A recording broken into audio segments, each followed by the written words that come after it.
Bienvenidos a Con Vida, un programa de reflexión y motivación con el pastor Rolando Soto. Enfoques pastorales sobre los desafíos que presenta el mundo de hoy. Saludos, bienvenidos a un nuevo programa de Con Vida. Cuando el ángel del Señor se presentó ante aquella humilde campesina llamada María, allá en la Nazaret de hace 2000 años, lo hizo para anunciarle que sería la madre terrenal del Hijo de Dios. Frente al asombro de la muchacha, el mensajero de Dios le dio esta tremenda afirmación: porque para Dios no hay nada imposible, según lo relata Lucas, el capítulo 1, verso 37. Nada es imposible, es nuestro tema de este Con Vida. Y está dirigido especialmente para aquellos que pudieran ahora mismo estar ante un escenario de vida que los llena de perplejidad o de incertidumbre. Entremos de lleno en nuestro primer segmento en Con Vida.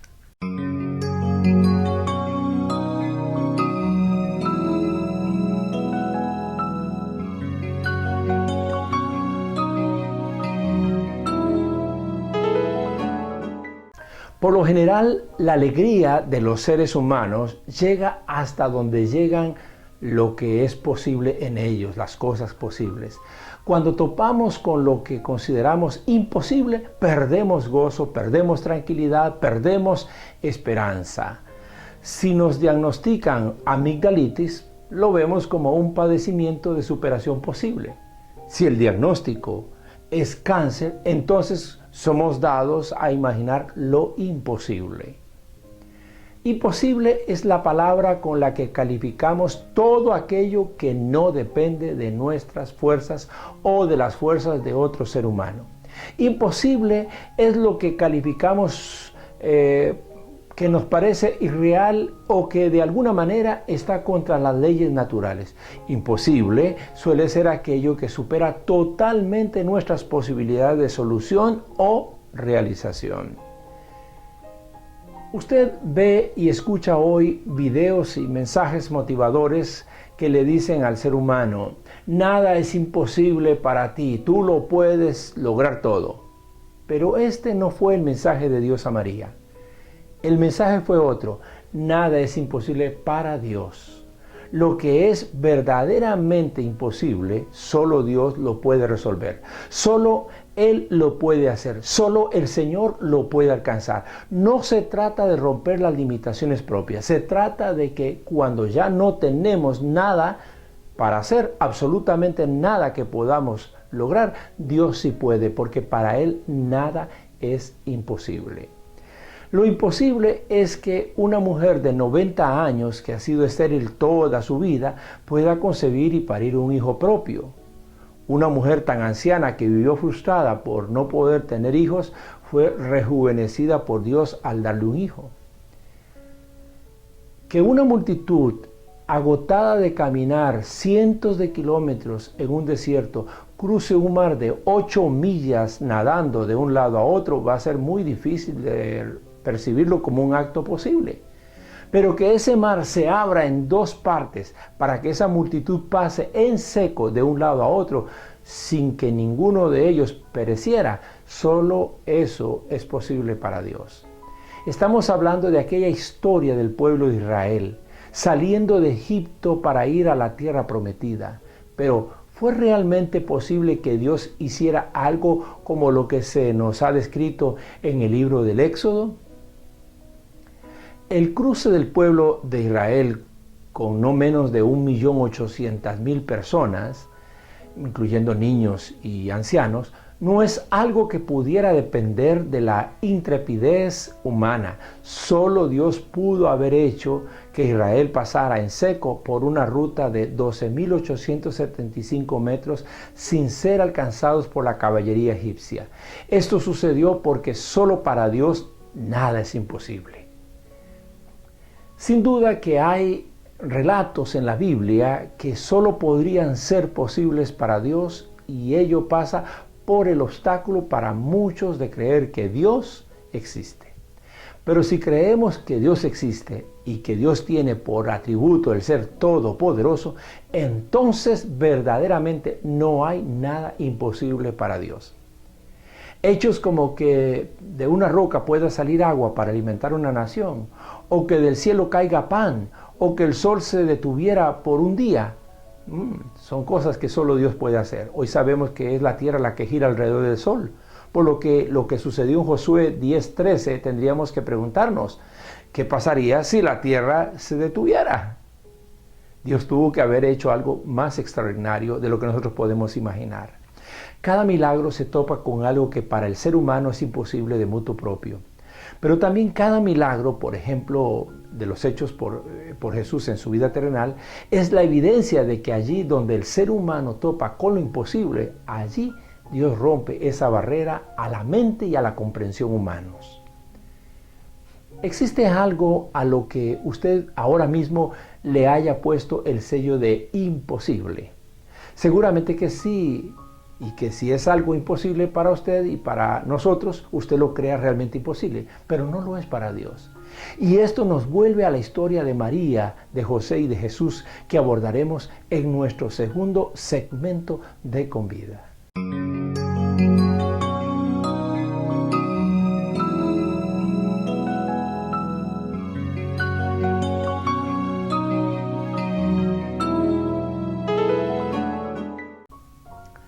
Hay que decir que el motivo del nacimiento de Jesús comenzó en el jardín del Edén, cuando Adán y Eva pecaron y con su pecado toda la humanidad quedó esclavizada al pecado y separada de Dios. Desde allí, Dios profetizó que un descendiente de Adán y Eva, es decir, un ser humano, le aplastaría la cabeza a la serpiente engañosa, como dice Génesis 3:15. Es señal de que el poder que vendría a destruir la obra hecha por el maligno tendría que salir de alguien que tuviera esa condición humana.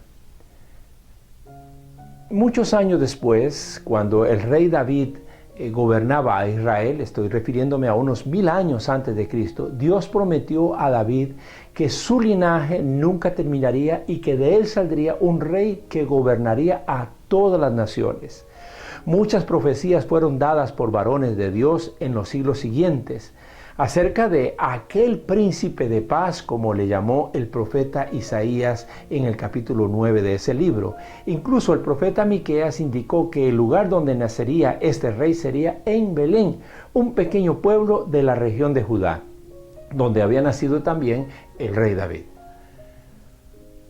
Así que los judíos mantuvieron la expectativa del nacimiento de un enviado de Dios a quienes llamaban el Mesías y que ocuparía el trono de David. Desde entonces en Israel cada mujer que iba a tener un hijo lo hacía con la esperanza de que su niño sería el Mesías. Claro está que los judíos esperaban un rey judío que estableciera el poderío del antiguo rey de Israel, de David, y que lo ampliara llegando a dominar a las demás naciones de la tierra. Era un Mesías político el que ellos esperaban. Después del reinado de Salomón, hijo del rey David, Israel se dividió en dos partes, Israel y Judá. Por más de 8 siglos estos pueblos cayeron bajo la esclavitud de otras naciones hasta llegar a estar bajo el dominio del Imperio Romano, y esa tierra se convirtió en Palestina. Era el tiempo de Dios para enviar a su Hijo al mundo y que tomara la forma humana. Así se cumpliría la profecía de Dios contra la serpiente antigua de que un descendiente de Adán y de Eva destruiría el poder de la serpiente antigua sobre la humanidad. En ese tiempo, la gente mantenía la expectativa de la llegada del Mesías. Incluso aparecieron muchos líderes judíos alegando ser ellos el Mesías de Dios, pero ninguno de ellos demostró verdaderamente serlo.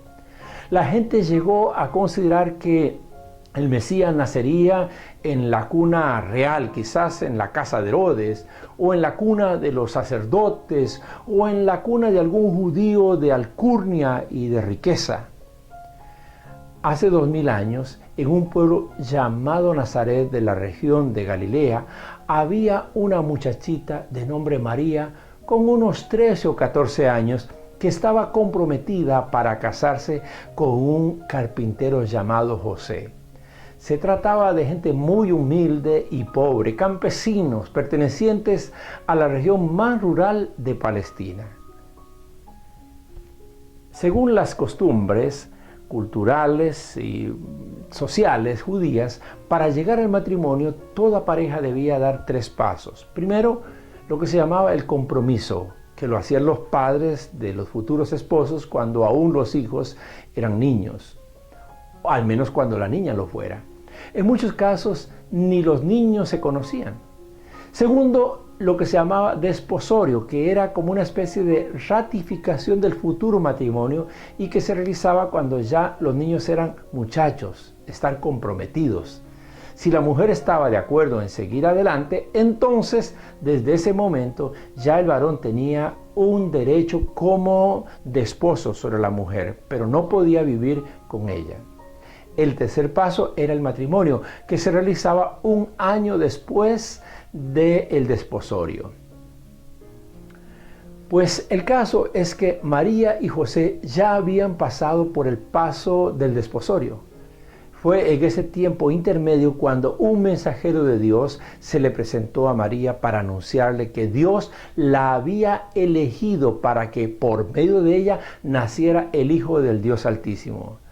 Aquí hay una enseñanza preciosa. Dios elige a los humildes para grandes propósitos suyos. Con ello, uno recuerda las palabras de Dios al profeta Samuel cuando éste debía elegir al sustituto del rey Saúl. Dios le dijo: Samuel, no te fijes en su apariencia ni en su gran estatura. Este no es mi elegido. Yo no me fijo en las apariencias, yo me fijo en el corazón. Así lo narra 1 Samuel 16:7. Así que Dios eligió a una sencilla mujer cuyo corazón podía agradar a Dios. Cuando María recibió la noticia, como es natural, preguntó al mensajero: ¿cómo podré quedar embarazada si todavía no me he casado?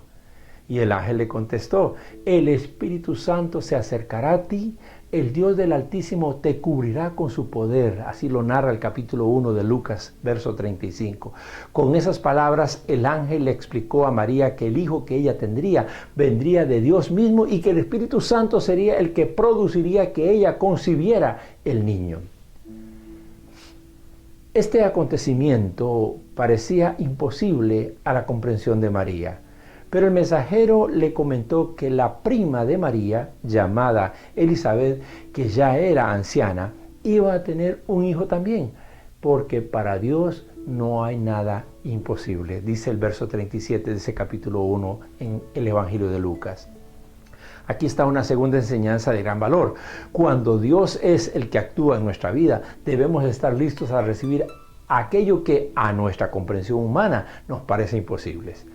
Dios es un Dios que realiza cosas imposibles. Si Dios hizo esto con María y con Elizabeth, ¿no estará también Él en el poder de hacer cosas necesarias de nuestra vida que parecen imposibles? Claro que sí. Como era de esperarse, José se enteró luego de que María estaba embarazada. Era lógico que sospechara que su futura esposa, con la cual ya había hecho un acuerdo de matrimonio, le había sido infiel. En ese caso, la ley judía daba autoridad a José para demandarla por adulterio y en tal caso, María podía ser apedreada incluso. Sin embargo, la Biblia nos cuenta que José era un hombre bueno y no quiso acusar a María delante de todo el pueblo. Así que decidió romper el compromiso en secreto para que nadie tomara represalias contra María, contra esa muchacha de su pueblo. Pero uno de esos días, mientras que José buscaba la manera de romper el compromiso, se quedó dormido y en un sueño que tuvo vio a un ángel de Dios que le habló y le dijo: José, no tengas miedo de casarte con María. El Espíritu Santo fue quien hizo que ella quedara embarazada. Así lo narra Mateo en el capítulo 1, verso 20. El ángel le explicó a José que lo que sucedía era que María iba a tener a un niño, el cual iba a salvar a su pueblo del castigo que merecía por todos sus pecados, el Salvador de la humanidad. Indudablemente José entendió de que se trataba del Mesías tan esperado. Incluso el ángel le dio el nombre que debía ponerle al niño, Jesús.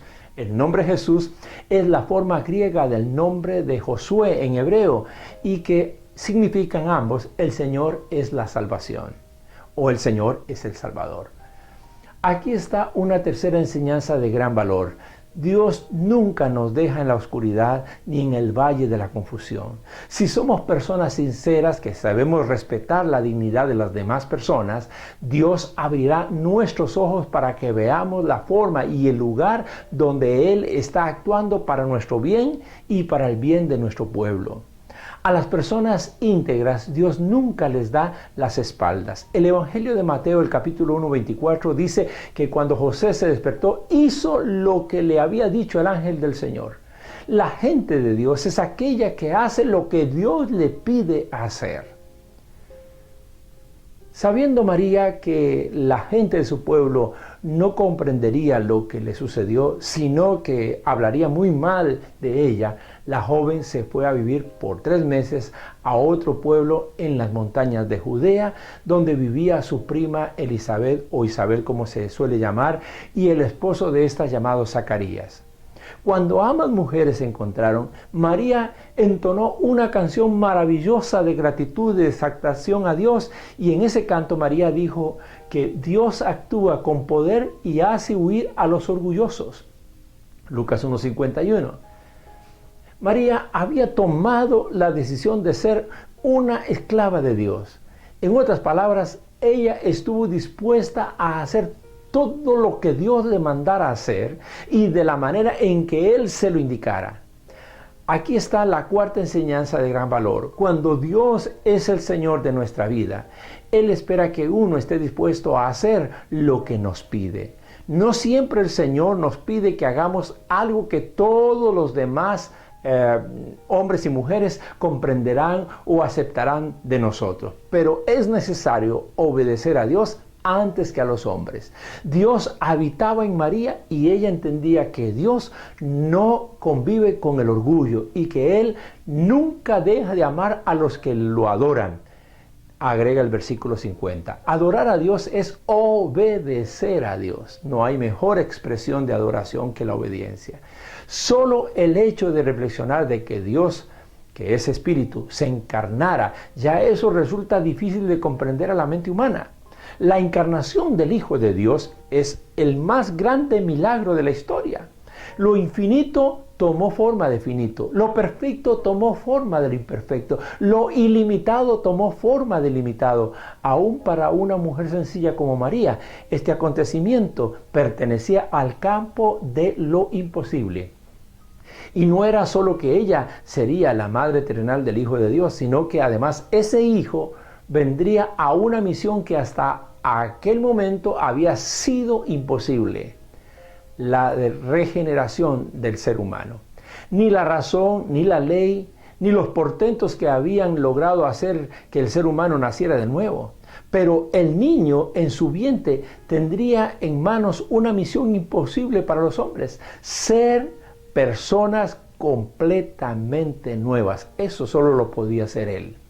Para la sencilla mentalidad de María, la enfermedad era una sentencia a muerte en cada ser humano, pero el Hijo que tendría sanaría a los enfermos.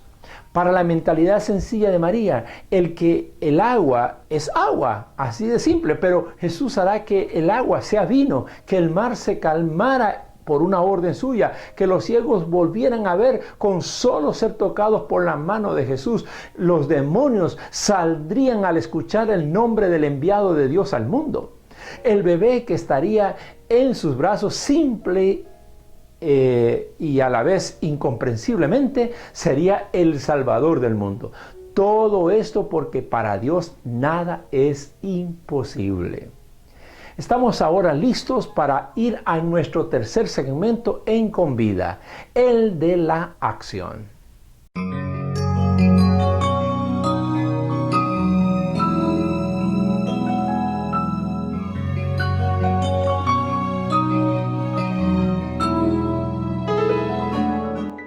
Más que dar consejos, en esta ocasión queremos compartir algunas afirmaciones que animen y hagan crecer su fe, sobre todo si usted está enfrentando algo que haya denominado imposible. A veces nuestros imposibles tienen que ver con situaciones que no podemos revertir, o tienen que ver con planes que quedaron truncados, o con transformaciones que no parecen ser posibles. Otras veces nuestros imposibles tienen que ver con diagnósticos que se nos ha dado en relación a la imposibilidad de tener hijos, o a la irreversibilidad de una enfermedad, o a una pérdida de algo o de alguien de manera muy dolorosa. Dios está aquí y su promesa es fiel. Él todo lo puede. Él convirtió agua en vino, abrió los ojos de los ciegos, resucitó a los muertos, detuvo la tormenta en el mar, multiplicó unos pocos panes y peces para alimentar multitudes, caminó sobre las aguas. ¿Cuál fue su clave? Evidentemente que para Él eso era cosa posible, pero ¿y lo que es para nosotros es así? Evidentemente no, a menos que activemos el poder ilimitado de Dios. Y uno se pregunta, ¿cómo se activa? Un día se presentó a Jesús un hombre que tenía un hijo atormentado por un demonio desde que era pequeñito el niño. El hombre le dijo a Jesús, si puedes hacer algo, ten compasión de nosotros y ayúdanos. Y Jesús respondió, ¿cómo que si puedo? Para el que cree, todo es posible. Marcos 9:21. Creer es lo que activa el poder ilimitado de Dios. Jesús enseñó a sus seguidores lo que nosotros hoy. Les aseguro que si tienen la fe tan pequeña como un grano de mostaza, podrán decirle a esta montaña, trasládate de aquí para allá, y se trasladará. Para ustedes nada será imposible. Mateo 17:20. El poder está en uno. Si Dios está en uno, Dios opera en y por medio del que cree. Aunque los montes, los ríos, las aves y las flores dan testimonio de la presencia de Dios, el lugar predilecto de Dios es en el corazón del ser humano. A Dios lo debemos buscar dentro de nosotros mismos, si es que hemos abierto nuestras puertas espirituales para que Él entre y viva en nosotros. El primer milagro que rompe lo imposible en nuestra vida es permitir que el Creador de todo el universo, el Señor de toda majestad, el poder incontenible del Altísimo, el glorioso Dios, venga a vivir en este sencillo y frágil lugar que es su vida o la mía. A partir de allí, la gran experiencia de la vida es ver a Dios operar en nosotros sobrenaturalmente. A partir de ese hecho, nuestra vida queda abierta a todo lo posible, incluso ante uno de los imposibles más naturales del ser humano, el de perdonar a otro que nos haya ofendido. Cuando perdonamos al que nos ha ofendido, abrimos la puerta al poder de la gracia que vence toda otra imposibilidad. La acción poderosa de Dios venciendo los imposibles siempre será fruto de la gracia del Señor, porque en muchas circunstancias Dios obra a pesar de nosotros mismos. Él sabe sorprendernos. Dios sabe abrir una tumba mientras que todos nosotros estamos dormidos creyendo que todo está acabado. Cuando uno camina con Dios, no puede dar nada por sentado, ni puede dejar de esperar, ni debe creer que algo no se merece. Pensando María que parecía imposible que su anciana prima Elizabeth pudiera llegar a tener un hijo, recibió la dulce sentencia del ángel del Señor en Lucas 1:37, porque para Dios no hay nada imposible. Se lo dijo a María, pero Dios también se lo está diciendo a usted ahora mismo. Y nosotros te motivamos a creerle a Dios. ¿Quieres poner tus imposibles en las manos del Señor? Estamos seguros de que Él abrirá camino en medio del mar para esa situación que consideras un imposible en tu propia vida. Bien, llegamos al final de Con Vida de hoy. Hasta volvernos a ver, hasta volvernos a encontrar. Enfrenta todas las metas difíciles con la viva fe de que en Dios nada es imposible. Hemos presentado Con Vida, un programa de reflexión y motivación con el pastor Rolando Soto. Apreciamos sus comentarios y sus consultas y le motivamos a nuestra próxima cita en Con Vida.